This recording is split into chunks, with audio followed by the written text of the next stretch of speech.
सन 1781 3 अप्रैल के दिन प्रकट हुए भगवान श्री स्वामी नारायण ने छपिया और अयोध्या में अनेक दिव्य लीलाओं से सभर अपना बचपन बिताया बाल घनश्याम के रूप में। और सन 1792 29 जून की रात को उन्होंने एक ऐतिहासिक कार्य का प्रारंभ किया, नीलकंठ वर्णी के रूप में।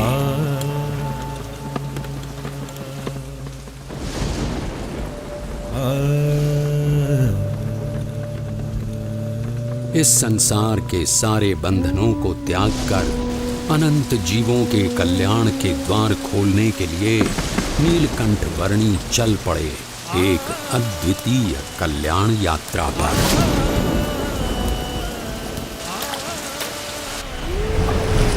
बाढ़ से उफनती हुई सरयू नदी की ओर नीलकंठ वर्णी की इस असाधारण यात्रा का प्रारंभ साधारण कैसे हो सकता था।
प्रकृति की गोद में पैदल चल पड़े केवल 11 वर्षीय नीलकंठ वर्णी अकेले थे, फिर भी रोमांचित थे, क्योंकि संसार के सारे बंधन दूर अयोध्या में ही छूट चुके थे। जैसे जल की बूंदें जल में ही मिलकर रह जाती हैं, वैसे ही वे मुमुक्षुओं के बीच रहना चाहते थे। और अब तो उनके चरण भी मुक्त थे हर उस जगह तक जाने के लिए जहां वे जाना चाहते थे।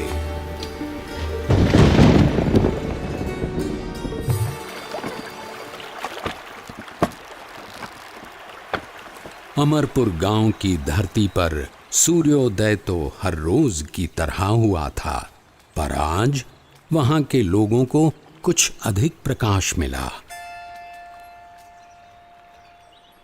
एक बाल योगी की कांति का प्रकाश।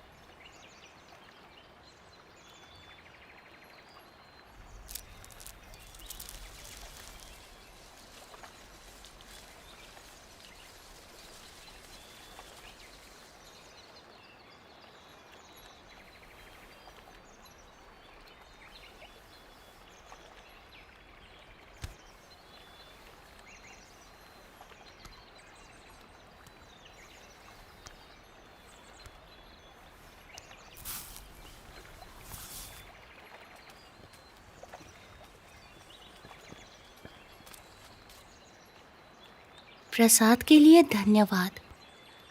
अब मुझे आगे जाने की अनुमति दीजिए। बालयोगी, अगर आप लंबी यात्रा करके आए हैं तो आज के दिन यहीं रुककर विश्राम करके जाइए। अभी तो मेरी यात्रा आरंभ हुई है और मुझे बहुत लंबी दूरी तय करनी है। जैसा आप उचित समझे।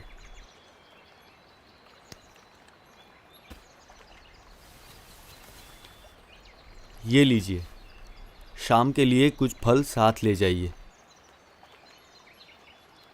सुबह शाम की चिंता करनी होती तो संसार का त्याग ही क्यों करता।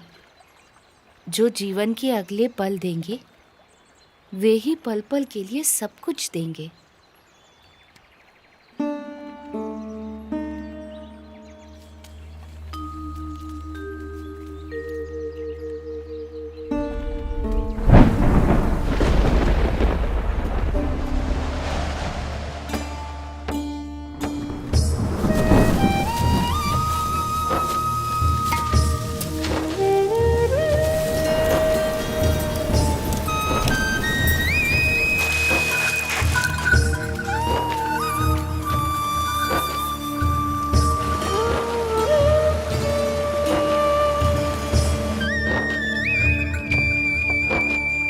यहाँ के लोधेश्वर महादेव मंदिर का निर्माण महाभारत काल में राजा युधिष्ठिर ने करवाया था, ऐसा माना जाता है। महादेव जी का यहाँ सदैव निवास है।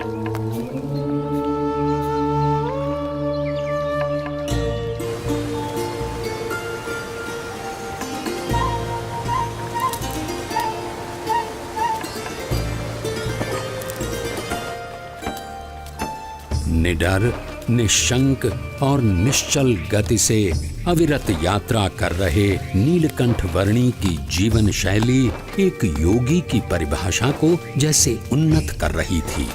जो कुछ भी भोजन मिले उससे निर्वाह कर लेना उनकी आदत बन चुकी थी। एक ब्रह्मचारी की तरह आसन मुद्रा में ही निद्राधीन होना उनका नियम बन चुका था और मुमुक्षुओं की खोज में चलते रहना उनका नित्य क्रम।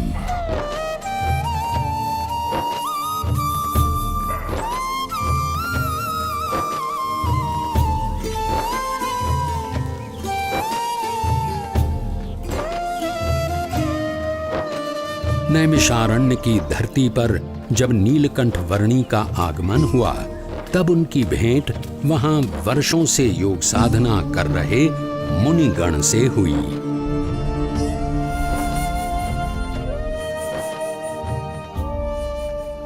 आपकी उपस्थिति से ही प्रतीत हो गया कि हमारी वर्षों की योग साधना सार्थक हो गई, अर्थपूर्ण हो गई।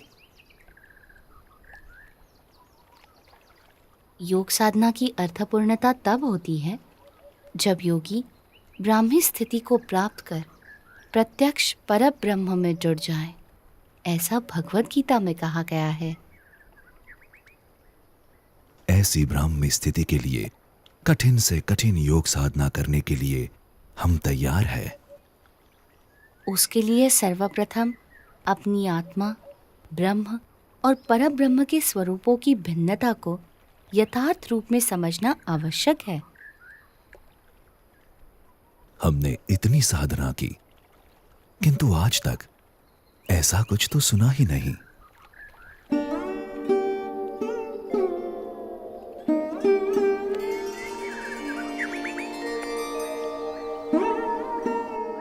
बाल योगी, आपके विचारों में कुछ नवीनता है। हमारी अभिलाषा है कि आप सदैव हमारे साथ यहीं रहें। वैसे भी इस नैमिषारण्य से अच्छा स्थान इस पृथ्वी पर कहीं नहीं है। ऋषिवर, जहां भी भगवान या उनके सच्चे ब्रह्म स्वरूप सत्पुरुष की निश्रा है, वैसा हर एक स्थान नैमिषारण्य तीर्थ के समान ही है। नैमिषारण्य से चल पड़े नीलकंठ वर्णी सहजापुर आ पहुंचे।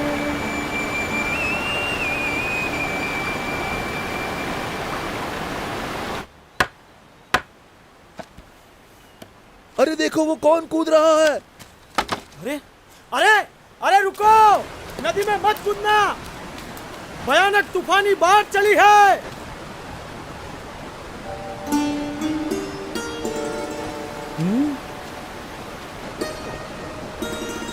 अरे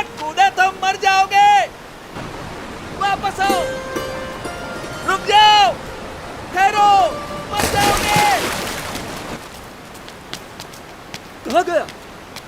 लगता है पानी के भंवरों ने उसे खींच लिया, डुबो दिया। इतनी भयानक बाढ़, उसका जीवित रहना असंभव। मर गया बेचारा। कहाँ गया वो बच्चा? कहीं नजर नहीं आ रहा। राम राम। मर गया बेचारा।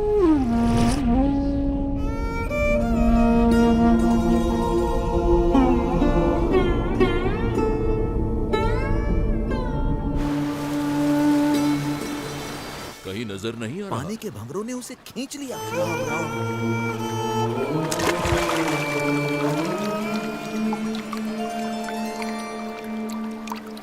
इतनी भयानक बाढ़ में उसका जीवित रहना असंभव है। बेचारा। अरे ये नहीं कौन होगा ये कैसे बच गया?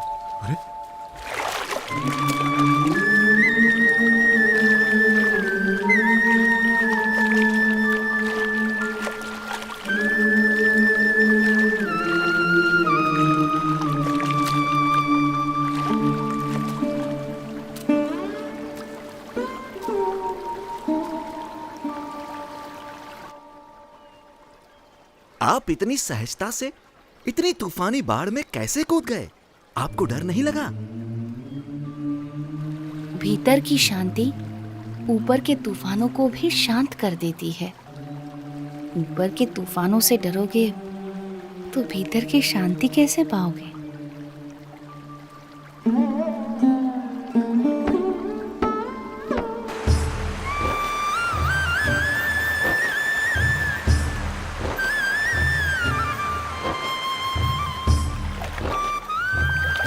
नीलकंठ वर्णी के निरंतर अथक रूप से चलते चरण उन्हें जहां भी ले जाते थे, वहां कोई न कोई किसी न किसी रूप में उनसे जुड़ जाता था।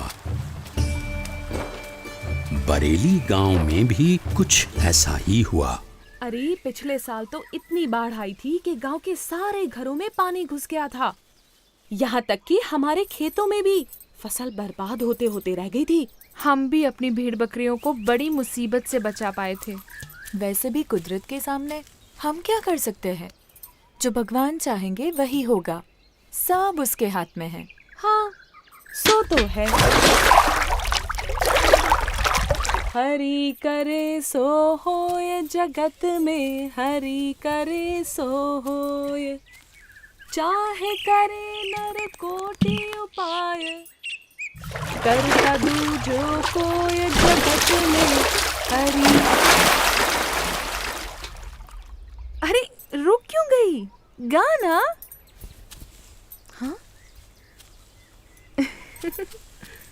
कितना प्यारा बच्चा है। केवल बच्चा है या कुछ इतना छोटा बालक और योगी?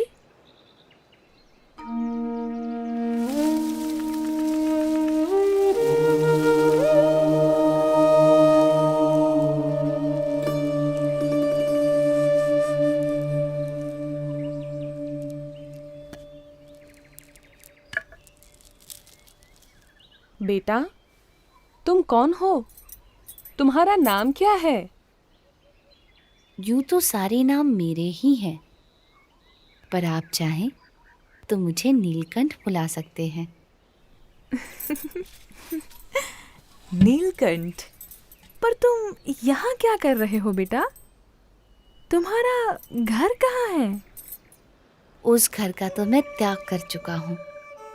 फिर भी मैं जहाँ भी हूँ घर में ही हूँ, क्योंकि मेरा घर तो सारा विश्व है। पर इतनी छोटी उम्र में तुमने अपनों को क्यों छोड़ा? सबको अपनाने के लिए। जो भटक गए हैं उन्हें घर वापस लाने के लिए। तुम हो तो इतने छोटे से, पर बातें बहुत बड़ी बड़ी करते हो।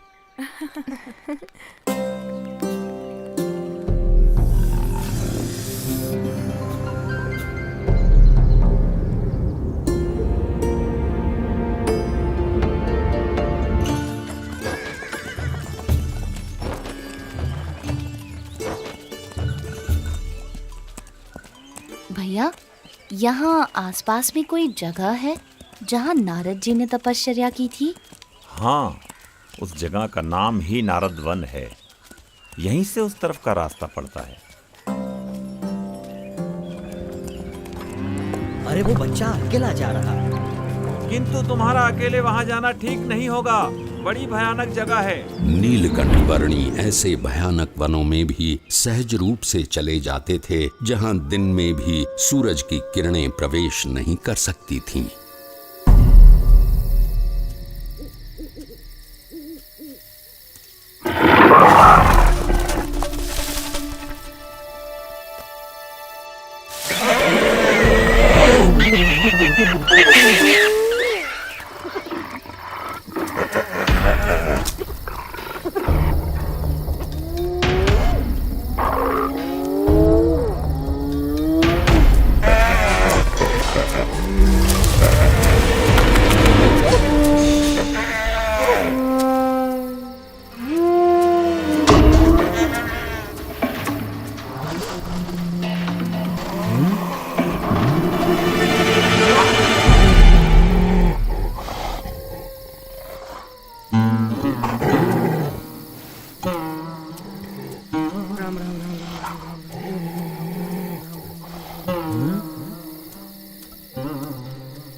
सुबह हो या शाम, दिन हो या रात, ऐसे अनेक बीहड़ वनों को पार करते हुए, कईयों को अपने स्वरूप की स्मृतियां देते हुए कुछ दिनों की यात्रा के बाद नीलकंठ वर्णी नारद वन आ पहुंचे।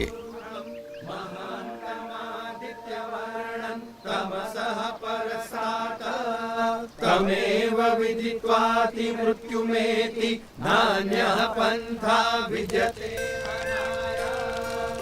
पुरुष एवेदगुं।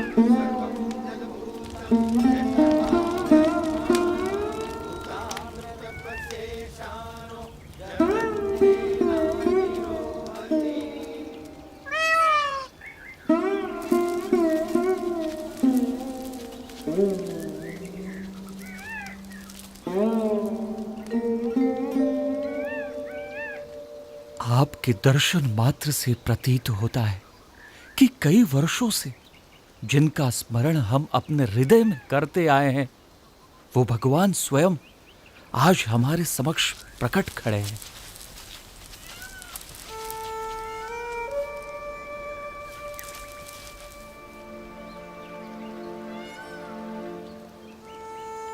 आप सबने परमात्मा की प्राप्ति का जो मार्ग चुना है, उसी में मनुष्य जीवन की सार्थकता है।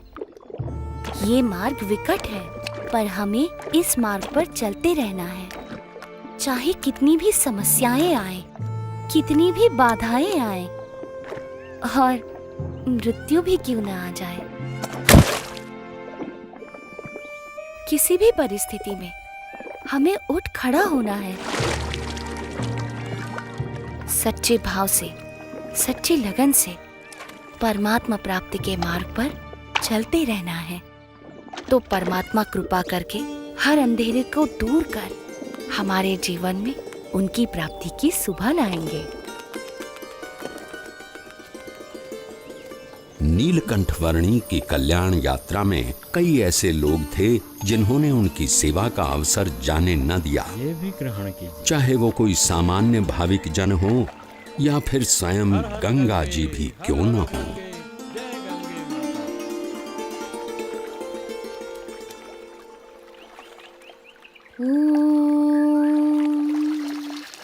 भूर्भुवः स्वः तत्सवितुर्वरेण्यं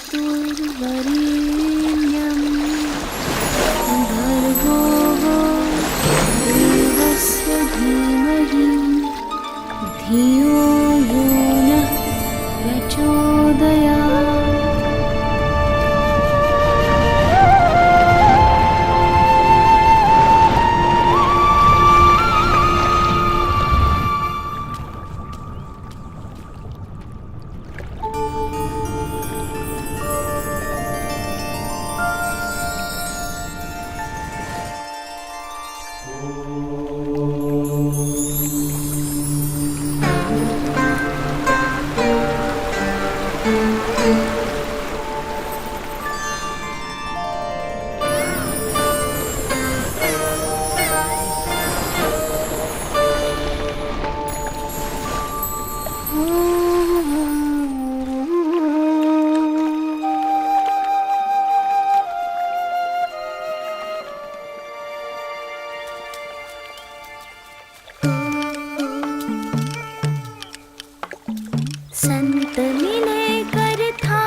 वल्लभ।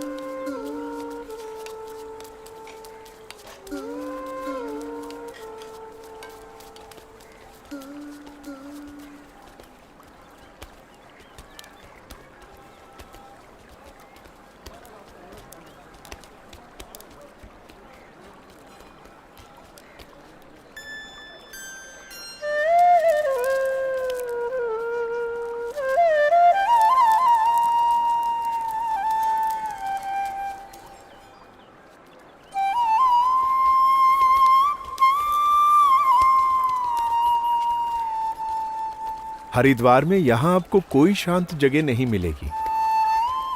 मेरे साथ आइए, मैं आपको ऐसी जगह ले चलता हूं जहां शांति हो, एकांत हो।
आज तक बहुत सारे साधु, संत, योगी, महर्षि यहाँ आए हैं, परंतु इतने भावपूर्वक किसी की सेवा करते हुए मैंने आपको कभी नहीं देखा।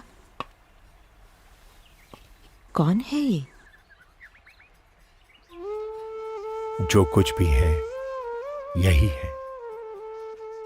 इनके आगमन से हरिद्वार सच में हरि का द्वार बन गया। हाँ?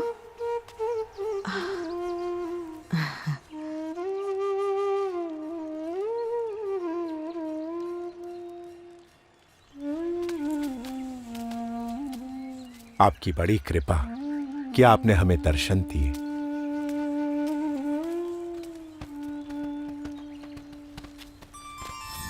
सबकी भक्ति का स्वीकार करना और ज्ञान की परम अवस्था में रहते हुए भी भक्ति का एक भी अवसर जाने न देना, वो नीलकंठ वर्णी की निजी रीत थी।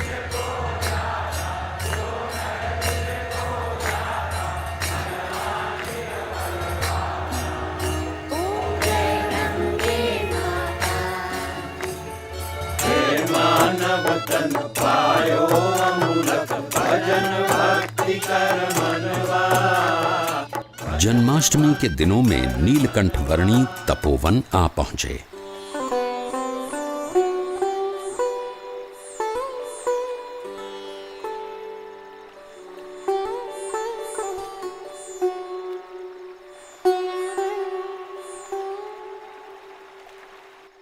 इस तपोवन में रम्यक मुनि और ध्रुव जी से लेकर आज तक बहुत ऋषियों ने तपश्चर्या की है, पर हम लोग सबसे अधिक भाग्यशाली है कि स्वयं आप हमें कल्याण प्रदान करने के लिए यहाँ पधारे। मैं मुमुक्षु से मिलने के लिए सदैव उत्सुक रहता हूँ। धन्यवाद प्रभु। यहाँ ऋषिकेश में भगवान श्री राम के भाई लक्ष्मण जी ने तपश्चर्या की थी, इसलिए यह मंदिर लक्ष्मण मंदिर के नाम से प्रचलित है। यहाँ उपवित परिवर्तन करने की विशेष महिमा है। मनुष्यों और परमात्मा के बीच का एक मार्ग प्रस्थापित करने के लिए कटिबद्ध और भवसागर में डूब रहे जीवों को उबारने के लिए संकल्पबद्ध नीलकंठ वर्णी ने गढ़वाल प्रदेश में अपनी कल्याण यात्रा को आगे बढ़ाया।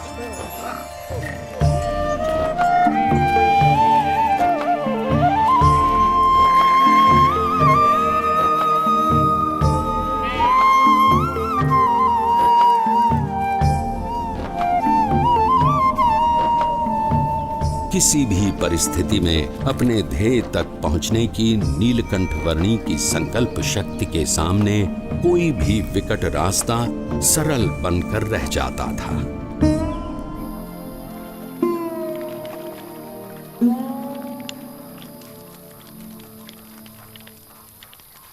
अरे उस बच्चे को देखो, इतनी ठंड में इतने कम कपड़े, ये जिंदा कैसे रहता होगा? प्रकृति की हर कठिनाई को हंसते मुंह सहकर भी प्रकृति के तत्वों का आनंद लेते रहना नीलकंठ वर्णी के लिए सहज था। उनकी ये विलक्षणता कभी-कभी प्रकृति के तत्वों में भी ऊर्जा का संचार कर देती थी।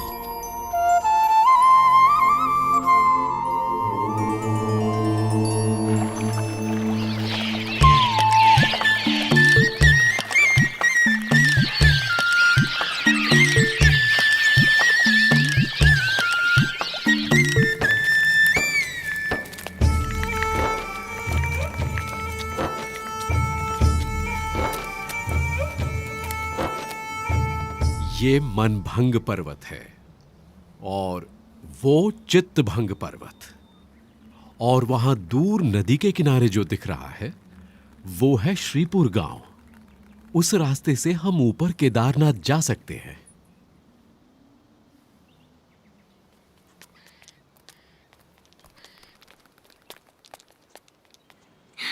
ये क्या बना रहे हो?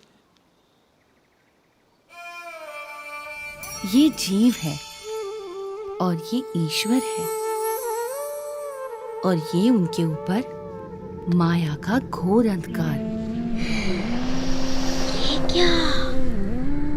और माया से भी पर ये है ब्रह्म, और सबसे पर परब्रह्म। ये क्या देख रहा है? बेटा, तुमने सन्यास ले लिया है। अच्छा किया है, पर इतनी छोटी उम्र में तुम्हें क्या पता कि कितना संघर्ष, कितनी विकटताएं होती हैं एक सच्चे सन्यासी के जीवन में।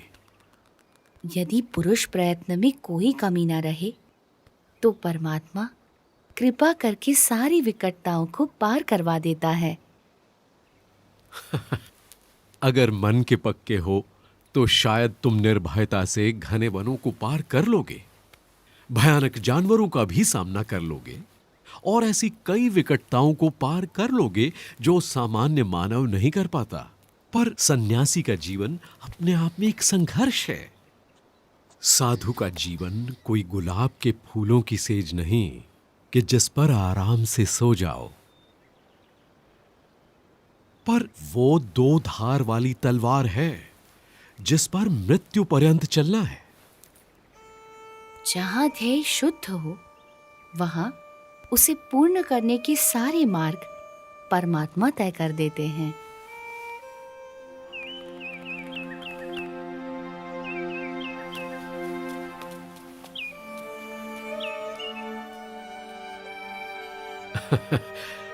बच्चा है पर मन का पक्का है।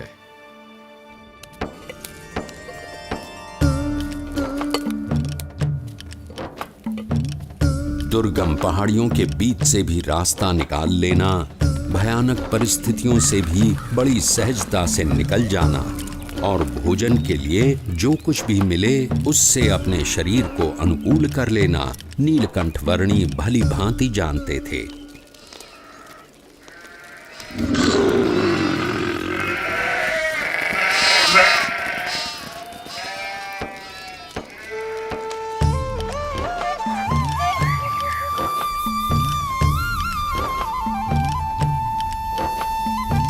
अपनी कल्याण यात्रा के दौरान नीलकंठ वर्णी श्रीपुर आ पहुंचे। प्रणाम महंत जी। आशीर्वाद। स्वस्थ तो हो ना? हाँ, प्रणाम। शुभम भवतु। कल्याण। ईश्वर मंगल करे। बाल योगी है, सुबह से यहीं ठहरे हैं।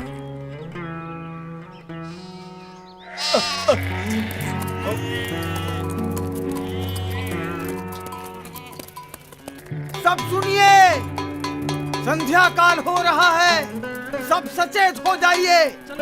अपने मवेशियों को घर के अंदर ले लीजिए, बच्चों को भी ले लीजिए, सचेत रहिए।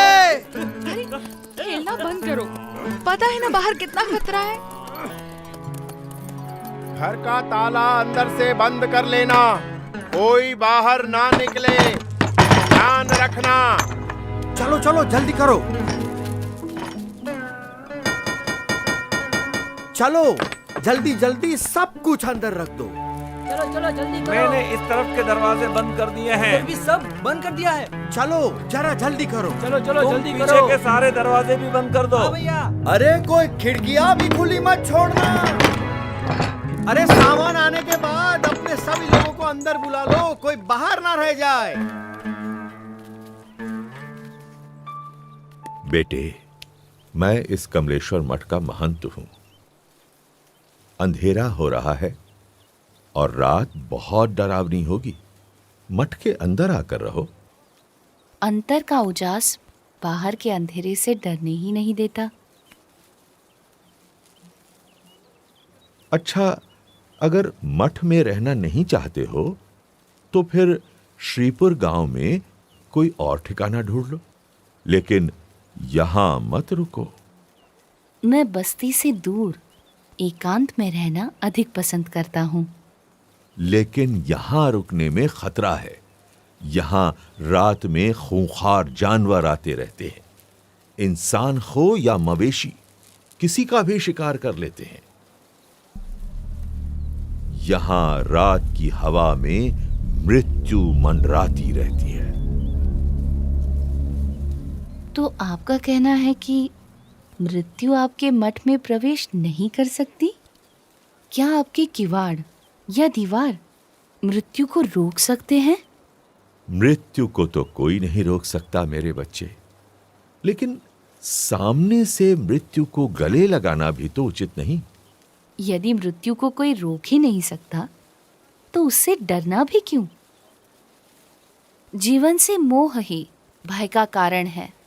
जहां मोह नहीं वहां भय नहीं। तुम बालक भी हो और योगी भी। अब बाल हठ और योगी हठ दोनों को तो मैं नहीं छुड़वा सकता। वैसे मठ में सदैव तुम्हारा स्वागत है। मन करे तो चले आना।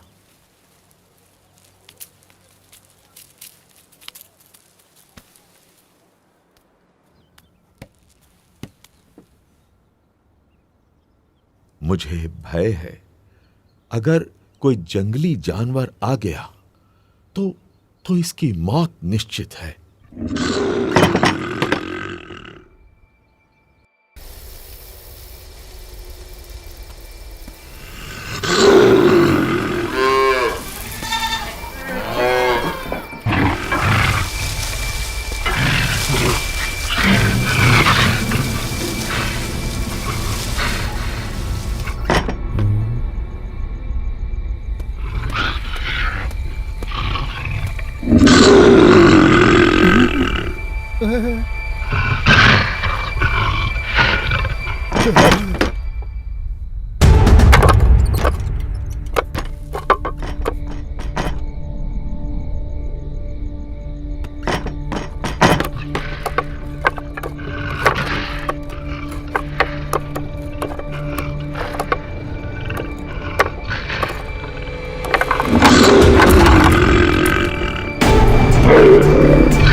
शांतं भवतु, कल्याणमस्तु।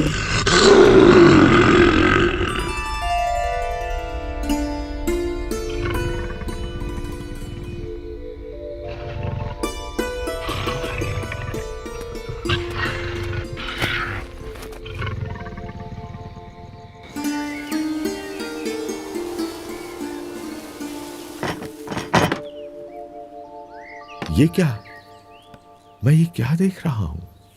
अकल्पनीय। जहां दिव्य प्रेम हो वहां भय नहीं हो सकता।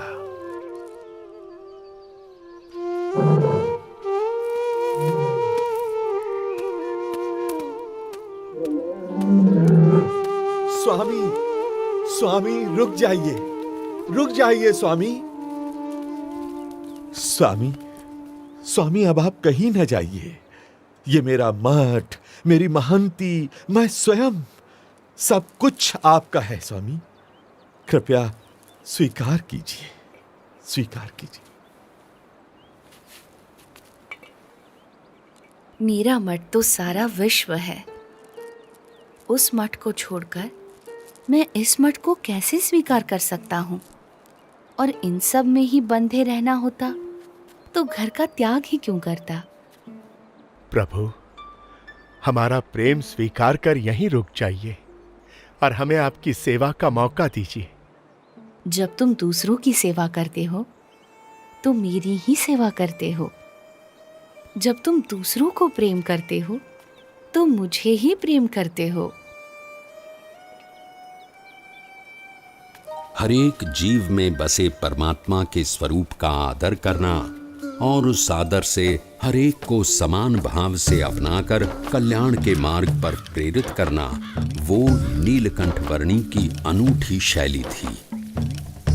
नीलकंठ वर्णी किसी भी प्रकार के भय से मुक्त थे और दिव्य प्रेम से युक्त थे, और इसीलिए कोई भी मुमुक्षु जीव बड़ी सहजता से नीलकंठ वर्णी से जुड़ जाता था।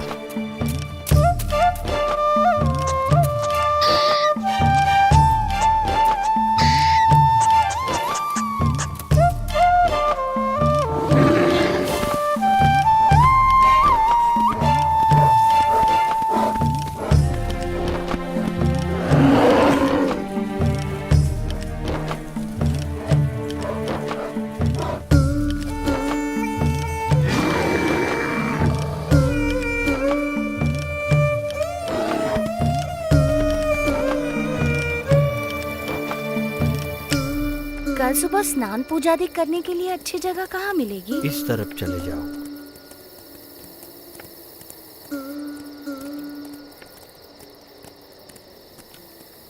गंगे च यमुने चैव गोदावरी सरस्वती स्नानं करोमि ते जलैः। अन्नं चतुर्विधं स्वादु भोज्यं समर्पयामि।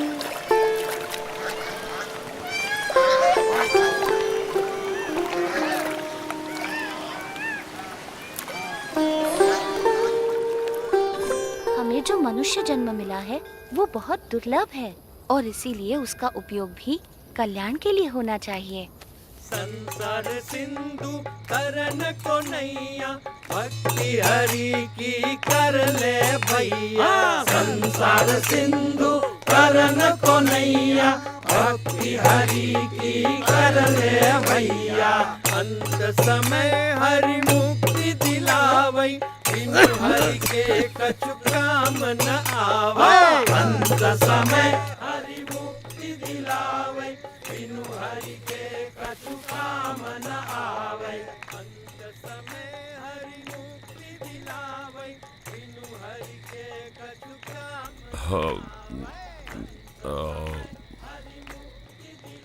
भाई वो अपना मजा ले रहे हैं और हम हमारा।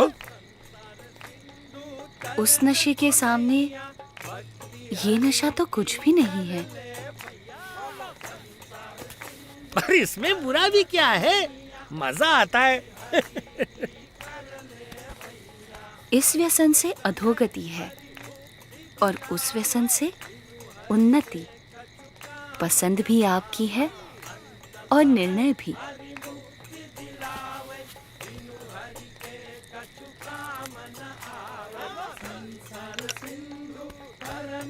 नैया, भक्ति हरि की कर ले भैया।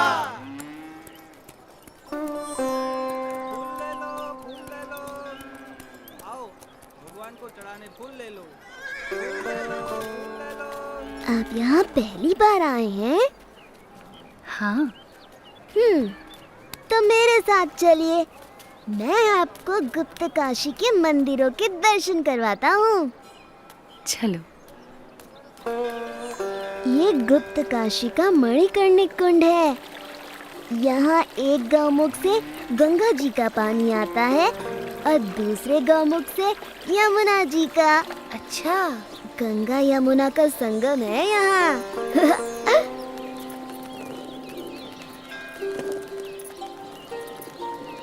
ये विश्वनाथ मंदिर है और ये पास में है अर्धनारीश्वर मंदिर।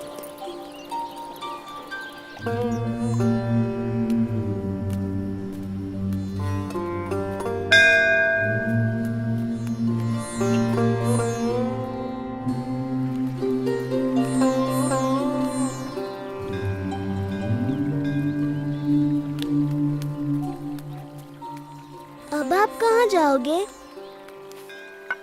गुप्त प्रयाग और त्रियुगी नारायण से होते हुए गौरी कुंड और वहां से केदारनाथ। इतना दूर?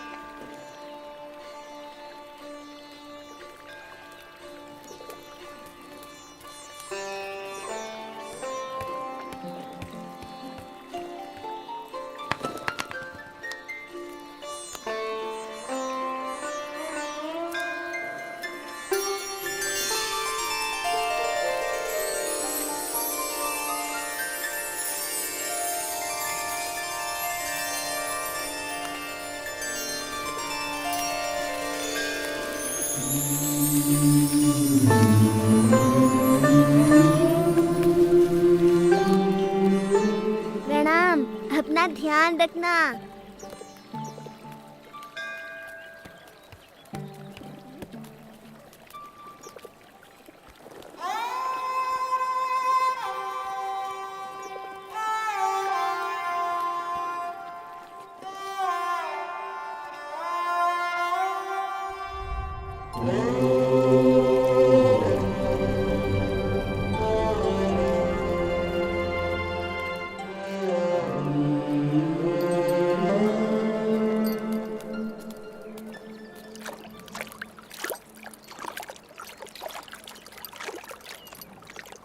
आहा, ये गौरी कुंड भी ऊपर वाले का चमत्कार है।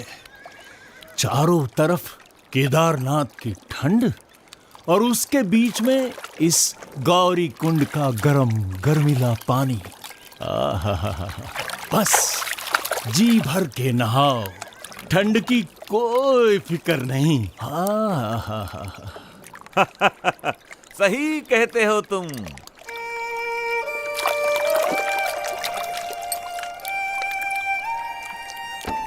गौरी कुंड से नीलकंठ वर्णी केदारनाथ की ओर चल पड़े। कोई भी ऐसा संजोग नहीं था जो इस 11 वर्षीय बालक की कल्याण यात्रा में बाधा डाल सके, चाहे वो शरीर की थकान हो या विकट से विकट रास्ता।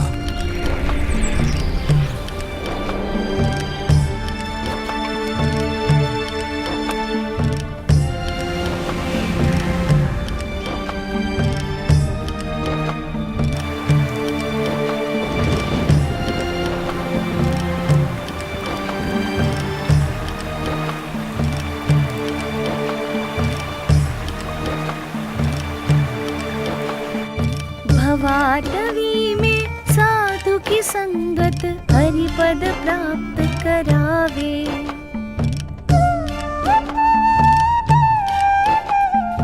हो साक्षात केदारनाथ। जय केदार।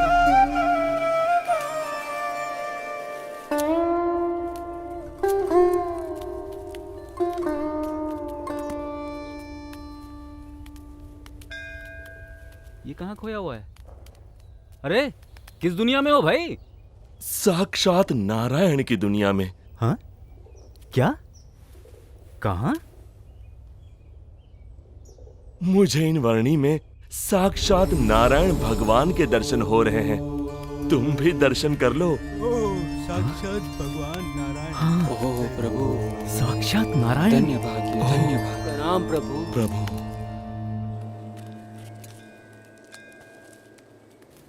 मान लो कि तुम यहाँ केदारनाथ में हूं। ये रहा केदारनाथ, और तुम्हें जाना है यहां बद्रीनाथ में। हाँ, ये रहा बद्रीनाथ। अब सवाल ये है कि भाई जाओगे कैसे?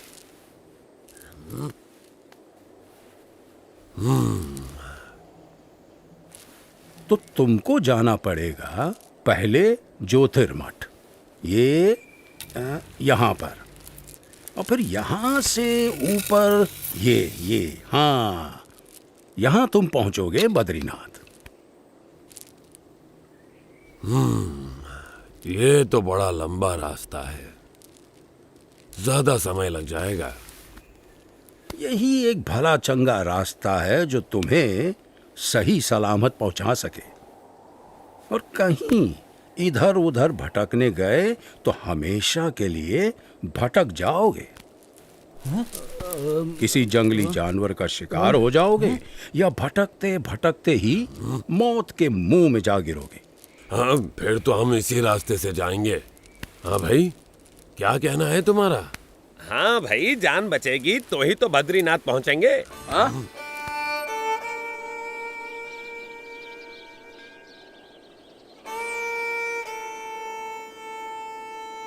थोड़ी देर ज्यादा लगेगी, पर जिंदा तो पहुंचेंगे।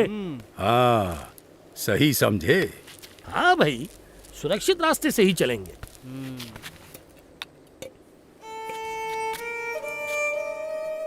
केदारनाथ से सीधे बद्रीनाथ जाना असंभव भी तो नहीं है।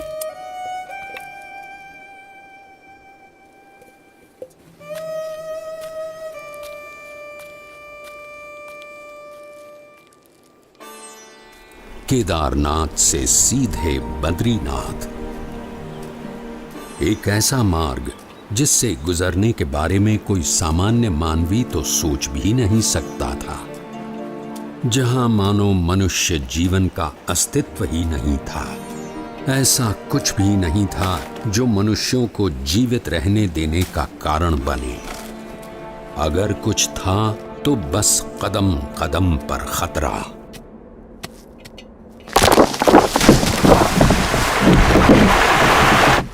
शून्य के नीचे का तापमान जो पानी को पीने के लायक भी नहीं छोड़ता था।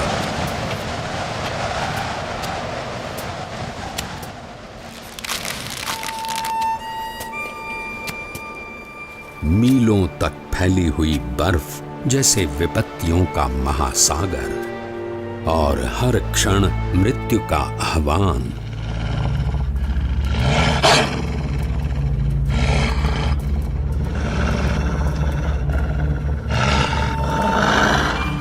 पर केवल 11 वर्ष का एक बालक कृत निश्चयी था अपने ध्येय तक पहुंचने के लिए।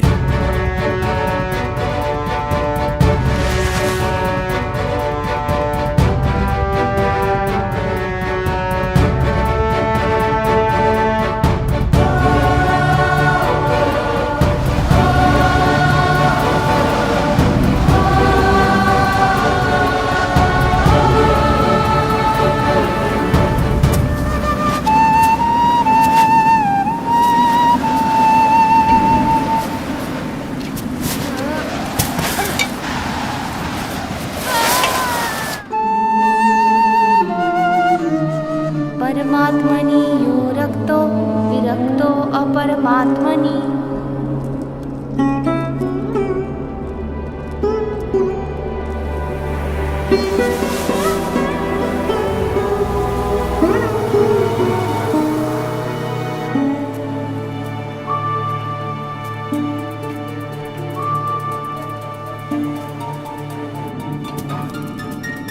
परमात्मनि यो रक्तो विरक्तो अपरमात्मनि।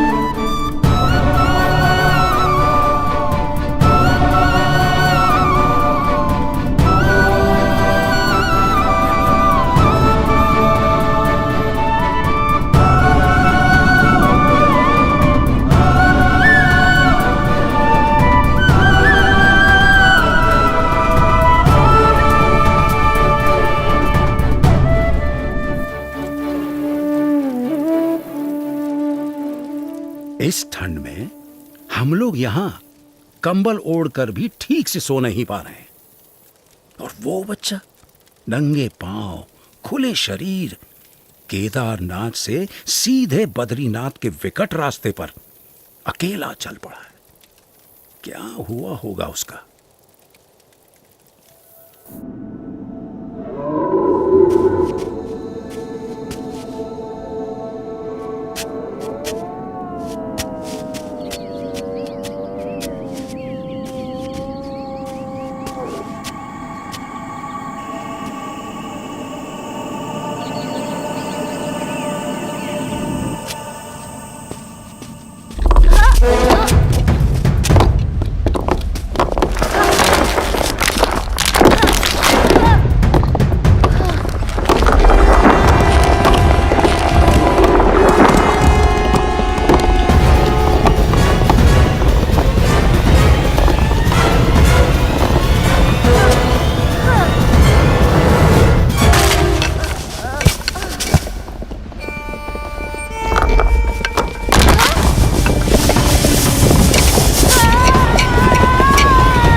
ऐसा क्या था जिसके कारण कोई भी प्रकार की परिस्थिति नीलकंठ वर्णी को रोक सकने में असमर्थ हो जाती थी?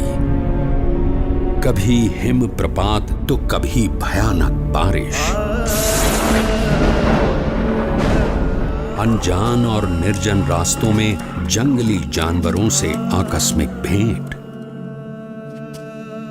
अनजान रास्तों को समझकर पहाड़ियों और खाइयों के बीच में से भी रास्ता कर लेने की चुनौती, और आराम करने के लिए धरती का बिछौना और आकाश की चद्दर। नीलकंठ वर्णी की दृष्टि में ऐसा कुछ भी नहीं था जो इस मनुष्य शरीर से नहीं हो सकता था। देह भाव से पर और मनोभाव से पर नीलकंठ वर्णी की आध्यात्मिक स्थिति ही ऐसी थी जो किसी भी परिस्थिति से ऊपर उठकर उनकी कल्याण यात्रा को आगे बढ़ाए रखती थी।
ऐसे विपरीत हालात में भी अपने नियम, धर्म और अपनी भक्ति के नित्य क्रम के साथ कोई भी समझौता न करके भक्ति की प्रणाली की पुष्टि करता हुआ एक ऐसा उदाहरण नीलकंठ वर्णी ने प्रस्थापित कर दिया जो सदा के लिए भक्ति रीति का पोषण करता रहेगा।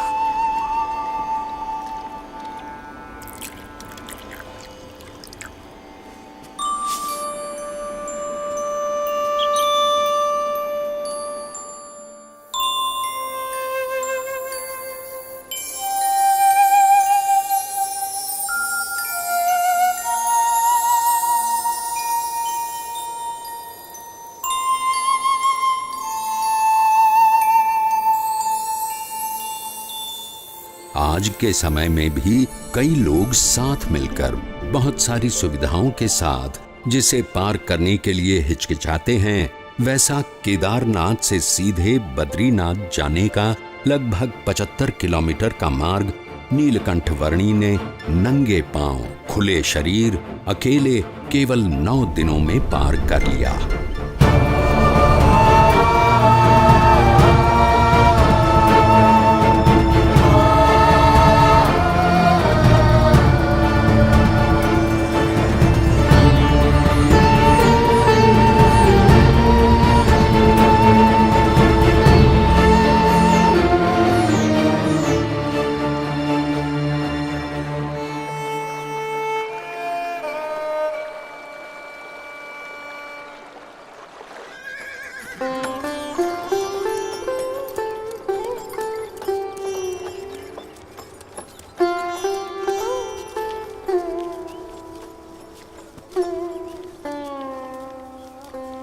जय बद्रीनाथ विश्वम्भरम, जय बद्रीनाथ विश्वम्भरम, जय बद्रीनाथ विश्वम्भरम, जय बद्रीनाथ।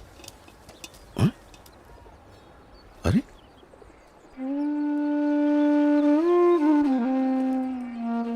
इस चरण छाप में ऊर्ध्व रेखा के साथ सारे 16 चरण चिन्ह। ये तो स्वयं परमात्मा के चरणों की छाप है। कहाँ है वो?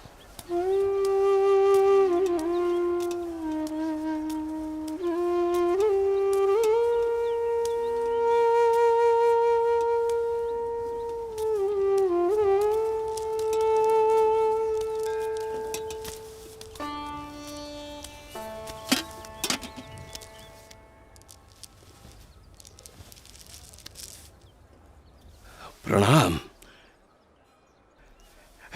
मनुष्य के रूप में आपका दर्शन पाकर आज मेरे आनंद की कोई सीमा नहीं है प्रभु। मेरा रोम रोम हर्षित है प्रभु। कहीं सुना है और शास्त्रों में पढ़ा भी है कि भगवान जब मनुष्य रूप धारण करते हैं तब उन्हें पहचानने का सौभाग्य बहुत भाग्यशाली को ही मिलता है।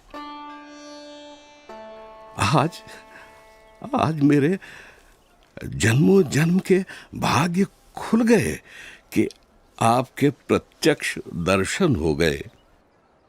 आपने क्या नाम ग्रहण किया है प्रभु? मेरा नाम है नीलकंठ। नीलकंठ। आप कहां से आए हैं प्रभु? अनेर देश से। ऐसी तो कोई जगह का नाम मुझे याद नहीं प्रभु। मेरी समझ में आए उस तरह से बताइए। कहां से यात्रा आरंभ की, किन किन तीर्थ स्थानों को अपनी उपस्थिति से पावन किया, कहां ठहरे? मैंने आषाढ़ मास में अयोध्या से सरयू पार की और अमरापुर आया। हिंडोला के दिन नारद वन में बिताए और पवित्र एकादशी हरिद्वार में की। तपोवन में जन्माष्टमी का उत्सव मनाया। लक्ष्मण झूला के पास लक्ष्मण मंदिर में उपवीत परिवर्तन किया।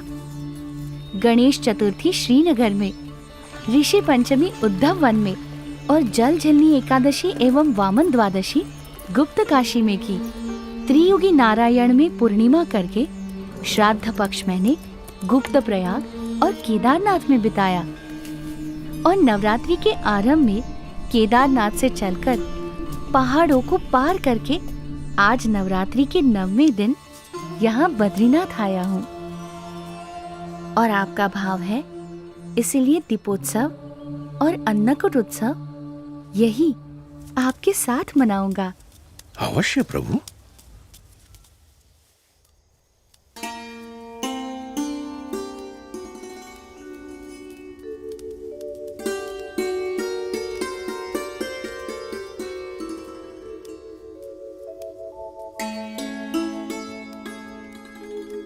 पवन मंद सुगंध शीतल हेम मंदिर शोभितम निकट गंगा बहती निर्मल। बोलो बद्री विशाल की जय। शीत ऋतु में ठंड से बचकर रहने के लिए बद्रीनाथ के लोग भगवान की मूर्ति समेत ज्योतिर्मठ आकर बसते थे।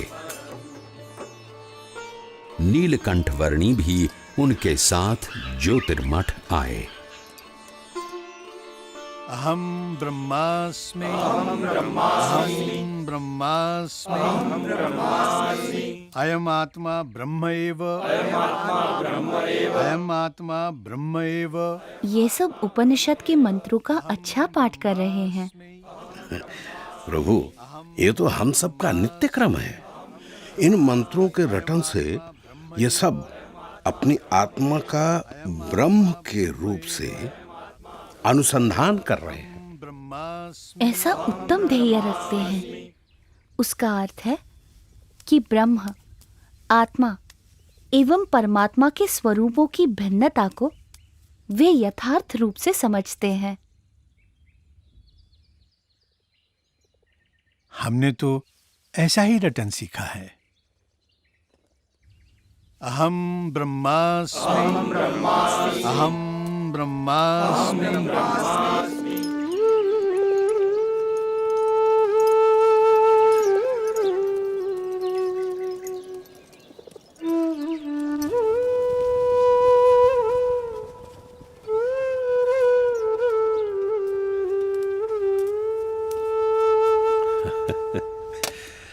क्या देख रहे हो बालयोगी? मुझे मानसरोवर जाना है। क्या आप रास्ता दिखा सकते हैं? अभी से रास्ता पूछ के आप क्या करोगे? अरे जब ठंड की ऋतु समाप्त हो जाएगी तब बहुत सारे लोग वहां जाएंगे, उनके साथ चले जाना। हाँ? मुझे तो अभी जाना है। है? इस ठंड में? हाँ। मानसरोवर? अरे प्रभु, ऊपर की ठंड तो आग की तरह जलाती है। वहां शरीर का लहू पानी बन जाता है और पानी जमकर पत्थर, और कदाचित उससे बच भी गए तो बर्फ आपको जिंदा गाड़ देगी प्रभु। अरे प्रभु, इस ऋतु में मानसरोवर की ओर जाने के विचार मात्र से भी सब डरते हैं। आप मुझे योगी बुलाते हो ना? हाँ प्रभु। योगी को ना तो प्राणों का भय होता है, ना असफलता का, ना कल का, ना किसी फल का, ना यश का, ना अपयश का। आपका बहुत धन्यवाद कि आप मेरी चिंता करते हैं। प्रभु,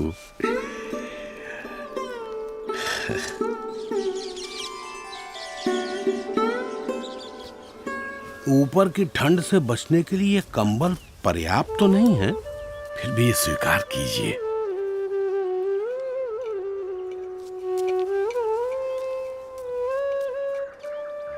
खेलने कूदने की उम्र में इतने कष्ट, ऐसी तपश्चर्या, इतनी कठिन यात्रा किस लिए? मेरी यात्रा कल्याण के लिए है। मैं आपसे फिर मिलूंगा।